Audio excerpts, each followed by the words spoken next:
pada dasarnya kan di pertanian itu ya semua butuh makan kan. Salah satu penunjangnya kenapa bibit di sini itu karena di sini sentral cabai. Wilayah Kelayu Jorong itu kalau musim penanaman tembakau atau cabai itu hampir 90% orang di Kelayu Jorong ini nanam cabai. Mungkin tidak mudah ya untuk bisa sampai saat ini. Banyak rintangan dan cukup lama membangunnya sampai saat ini. Alhamdulillah setiap tahunnya ada penambahan lokasi atau gudang, kemudian penambahan wilayah-wilayah yang belum kita garap seperti itu. Orang-orang yang betah di sini itu sudah nyaman dengan hasilnya yang sekarang, sudah menikmati, sudah jauh di atas upah harian di sawah itu. Setiap tahun itu ada penambahan bangunan dan alhamdulillah bisa kita bangun. Terus kita sudah punya bangun rumah, alhamdulillah punya kendaraan.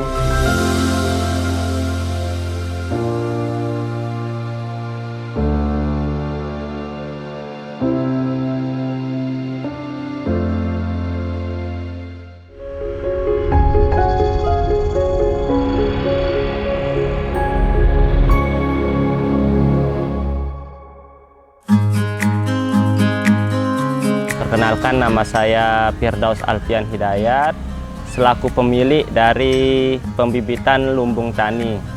Bergerak di dunia pembibitan, baik itu pembibitan sayur-sayuran maupun buah-buahan.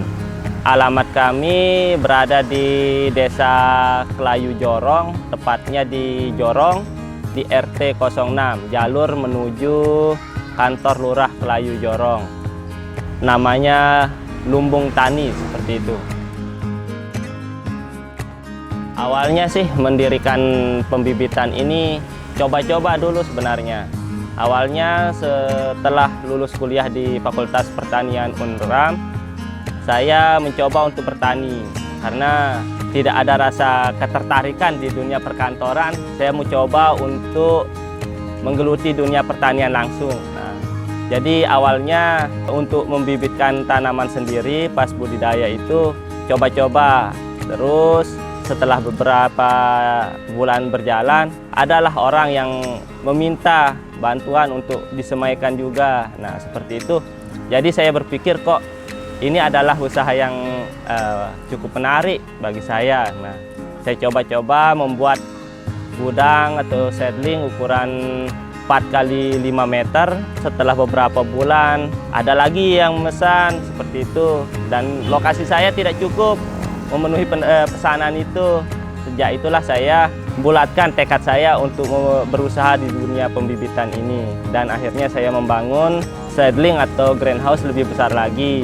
Beberapa tahun ke depan ada penambahan lokasi yang alhamdulillah sampai saat ini bisa sampai sebesar ini. Mungkin tidak mudah ya untuk bisa sampai saat ini. Banyak rintangan dan cukup lama membangunnya sampai saat ini. Kami sudah berdiri sejak tahun 2018. Sejak Agustus 2018 kami sudah mencoba membangun usaha pembibitan ini. Alhamdulillah setiap tahunnya ada penambahan lokasi atau gudang, kemudian penambahan wilayah-wilayah yang belum kita garap seperti itu. Tantangan awal yang pertama kami alami itu permodalan. Alhamdulillah orang tua menyupport dengan memberikan modal untuk modal awalnya. Tantangannya juga di awal-awal itu membangun kepercayaan.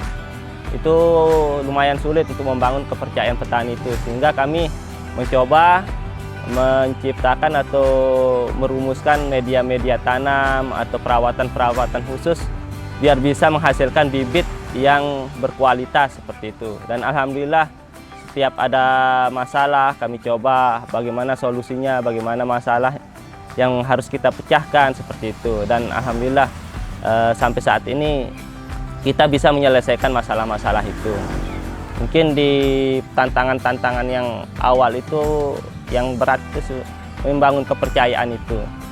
Untuk membangun kepercayaan itu kami mencoba menawarkan bibit kami yang cukup sehat, yang sudah sehat, dan kami juga membina petani seperti itu, baik itu secara langsung ataupun melalui telepon. Nah, petani itu kan menjadi lebih nyaman, jadi lebih terbantu juga. Nah, seperti itu yang diharapkan oleh petani-petani itu juga. Bagaimana kita menjalin komunikasi yang baik, terus menjaga kepercayaannya dengan cara mana bibit yang memang benar-benar yang diinginkan, itu yang kita berikan. Misalnya dia minta tomat yang A, kita berikan yang A, bukan yang B. Nah, seperti itu yang selama ini kami jaga, sehingga petani kami yang dari 2018 sampai sekarang ini masih percaya pada kami, seperti itu. Dan kami juga membangun jaringan. Jadi kan di pembibitan ini kita tidak bisa berdiri sendiri, kita membangun jaringan. Dari awal-awal itu stok kita tidak terlalu banyak, sedangkan permintaan itu sangat tinggi. Jadi kita membangun jaringan di wilayah Kelayu Jorong ini sendiri, terus di Montong Tangi, di mitra kita, sama di bagian Lendang Nangke. Kita membangun jaringan sama pembibitan yang sudah besar-besar, yang sudah awal. Jadi itu yang kita strategi awalnya. Jadi kalau orang nyari di sini itu selalu ada. Nah, itu kita bangun jaringan. Dari teman-teman itu kita ambil stok seperti itu. Teman-teman pun yang awalnya membangun seperti ini juga pasti seperti itu. Pas awal-awal sih untuk promosi itu kita lewat media sosial, kan, tapi mungkin tidak terlalu efektif ya kalau di wilayah di kalangan petani, karena tidak semua orang-orang tua khususnya kan tidak memegang smartphone. Jadi kita lebih ke mulut, cerita-cerita dari petani yang sudah membeli di kita itu. Oh ya, di sini kita cari bibit ada di sini katanya. Kita cari bibit ini pasti ada katanya kan. Jadi petani-petani itu lebih banyak tahu dari mulut ke mulut. Untuk buka Facebook, IG atau yang lainnya itu tidak pernah seperti itu. Beda dengan sekarang. Kalau sekarang kan mencari referensi pun mudah sekali sekarang. Buka YouTube, oh ini perawatannya. Jadi kan orang-orang tua sekarang atau petani-petani pun sudah banyak yang menggunakan smartphone sekarang.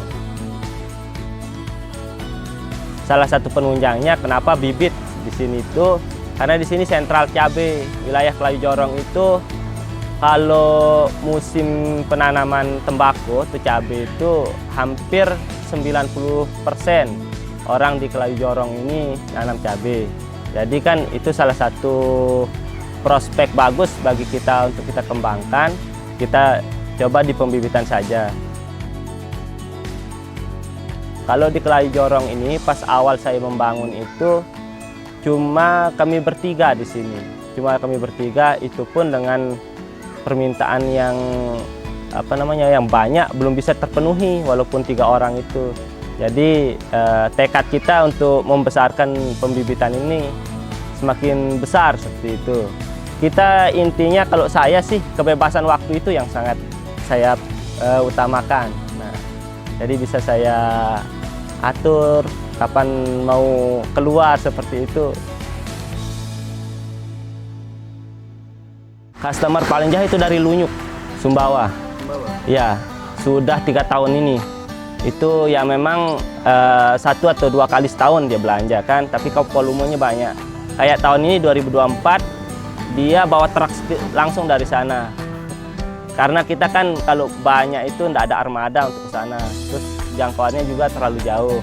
Jadi kita coba ada truk atau sida yang mencari angkutan yang ke Lombok seperti itu. Nah, karena dia 2 tahun terakhir ini dia berhasil tanam cabai di sana, ketemu harga 50.000 sampai 150.000 kemarin.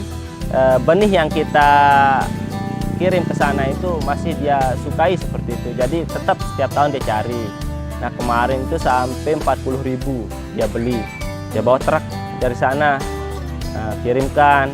Biasa sih kita kirim pakai bis lewat Damri di Mas Bagi atau Pemotong kita naikkan. Itu 5.000, 4.000 seperti itu. Itu yang tetap rutin kita kirimkan. Yang volume banyak itu paling 1 atau 2 kali setahun itu. Karena cabai kan jangka panjang dia, sampai 6 bulan, bahkan di sana itu bisa sampai 1 tahun. Pernah dia beli cuma ada 2.000, kok enggak banyak. Kita bilang kan, Sida jual bibit itu terlalu bagus, katanya. Yuh, kenapa? Ya karena ini sudah 1 tahun, katanya. Enggak mati-mati dia, katanya kan, masih betah, masih banyak buahnya. Jadi itu yang kita rawat lagi, turun hujan, kita rawat, kita pupuk, kembali dia lagi kayak dia masih muda, itu banyak buahnya, katanya kan. Makanya dia kan komunikasi kita baik. Saya mau dia kayak gini cabai saya, apa sih yang saya pakai. Tetap dia telepon, kita kasih solusi. Mungkin ya itu makanya mereka nyaman seperti itu. Ada sih dari Lombok Utara juga, dari Lombok Tengah, kalau masih di wilayah Lombok itu. Kadang-kadang kan namanya kan jalan sawah itu kan licin. Kadang-kadang kita jatuh ke sungai, bibit hampir semuanya hanyut. Pernah itu juga. Ya alhamdulillah enggak kenapa-napa, tapi bibitnya habis, semuanya hanyut. Terus ada orang yang kita antarkan di sini lokasinya dan tidak ada nomor HP. Jadi kita nganternya jalan-jalan, kita cari sesuai petunjuk, tapi tidak ketemu-temu, balik lagi. Nantinya datang dia lagi, kok tidak diantarkan. Ya namanya kan kita wilayah-wilayah baru kan agak sulit juga kan. Walaupun itu ada jatuh bangunnya kita di jalan itu. Nah tantangan kedepannya itu ya di persaingan pasar. Sebisa-bisanya kita meyakinkan pelanggan kita, mengikat atau merangkul petani-petani yang memang binaan kita, seperti itu, yang biasa jadi konsumen kita itu. Para petani yang mengerti kualitas itu tidak memandang harga. Jadi kita itu tidak ikut membanting harga, akan tapi kita mengutamakan kualitas.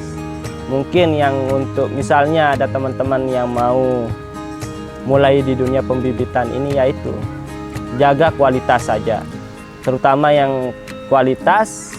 Terus kepercayaan petani itu yang harus, yang utama yang kita jaga. Kalau ada teman-teman atau saudara-saudara kita yang mau bergelut di dunia pembibitan ini lagi, memang sulit untuk saat ini membangun di dunia pembibitan ini, karena banyak kita lihat sekarang ini, walaupun banyak yang mendirikan juga, banyak juga yang sudah tumbang atau banyak yang mundur di dunia pembibitan ini. Ya alhamdulillah ya. Yang pertama kita alhamdulillah bisa bertahan hidup, seperti itu yang kita utamakan kan. Yang kedua, setiap tahun itu ada penambahan bangunan. Ini kan tempat ini baru 2 tahun sekarang. Ini kita sewa jangka panjang, 10 tahun kita sewa ini. Dan alhamdulillah bisa kita bangun. Terus kita sudah punya bangun rumah, alhamdulillah, punya kendaraan, tempat berugak lah untuk menjamu tamu-tamu atau konsumen-konsumen kita yang membutuhkan konsultasi, atau ada teman-teman untuk berkumpul, berdiskusi, seperti itu. Mungkin yang secara terlihatnya ini di gudang, itu yang terlihat dari hasil. Kalau keuangan ya alhamdulillah ada sih, kita tabung juga. Selain kita gunakan untuk membangun, ada kita sisihkan juga untuk menabung, seperti itu. Orang-orang yang betah di sini itu sudah nyaman dengan hasilnya yang sekarang, sudah menikmati. Hampir semuanya dari keluarga. Ada beberapa yang dari luar, tapi sudah kayak keluarga, saking akur sama bagusnya sama teman-teman karyawan yang di sini juga. Kadang-kadang kalau selesai musim istilahnya kan, kita ngadakan acara, ya acara dikit-dikit lah, yang penting makan-makan dikit-dikit, seperti itu. Ya, jadi kuncinya di setiap usaha apapun itu yang kita gelutkan, apapun yang kita usahakan itu, kalau saran saya itu kuncinya itu di ketekunan, terus kejujuran, sama kesabaran. Seperti itu yang kita utamakan, karena mungkin itu kunci dari sebuah usaha.